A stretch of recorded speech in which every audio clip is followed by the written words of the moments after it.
Hi friends, welcome back to our channel. అందరు ఎలా ఉన్నారు? నేనైతే బాగున్నాను. మీరు కూడా బాగుండాలని కోరుకుంటున్నాను. ఈ రోజు నుంచి నా డిఎస్సి ప్రిపరేషన్ని స్టార్ట్ చేస్తున్నాను. ఈరోజు ఏం స్టార్ట్ చేశానంటే విద్యా దృక్పథాలు. నిన్నటి వరకు టెట్ సిలబస్ చదివాం కదా, ఇది మనకి అందులో ఉండదు కదా, ఇది కొత్తగా ఉంటుంది కాబట్టి కొంచెం ఇంట్రెస్ట్గా ఉంటుందని ఈ చాప్టర్ స్టార్ట్ చేశాను. చూద్దాం ఇందులో ఏముంది, ఎట్లా ఉంది అనేది. అయితే ఈరోజు స్టార్ట్ చేశాను.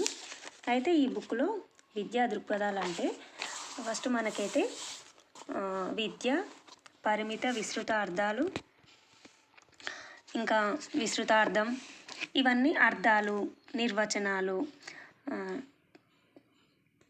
అలా ఉన్నాయన్నమాట.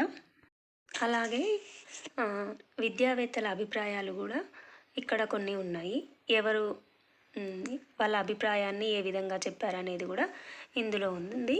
ఫస్ట్ అధ్యాయం అయితే ఇది.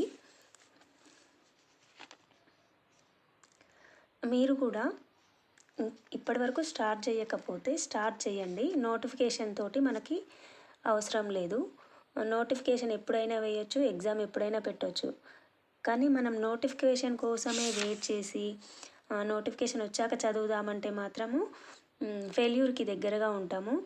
అలాగే నోటిఫికేషన్తో సంబంధం లేకుండా మనం ప్రిపరేషన్ని కంటిన్యూ చేస్తూ మన సిలబస్ని కంప్లీట్ చేసుకొని నోటిఫికేషన్ వచ్చిన తర్వాత రివిజన్ చేస్తే బాగుంటుందని నా అభిప్రాయం.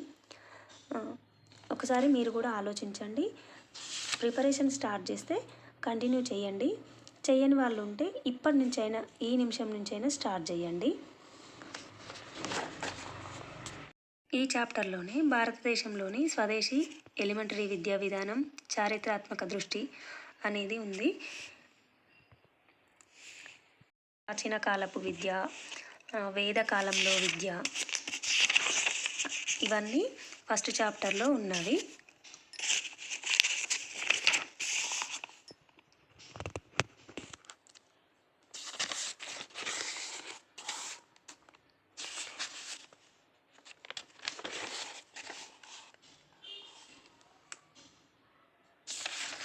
అయితే ఈ బుక్లో ఒక చాప్టర్ తర్వాత మళ్ళీ వెంటనే మనకి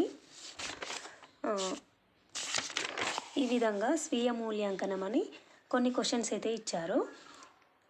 మనము చదివిన వెంటనే ఇవి చేస్తే బాగా గుర్తుంటాయి. మనం చేయడానికి కూడా ఈజీగా ఉంటాయి కదా. మనము ఈరోజు చదివిన చాప్టర్ని వెంటనే ఎగ్జామ్ రాస్తే చాలా రోజులు గుర్తుంటాయి.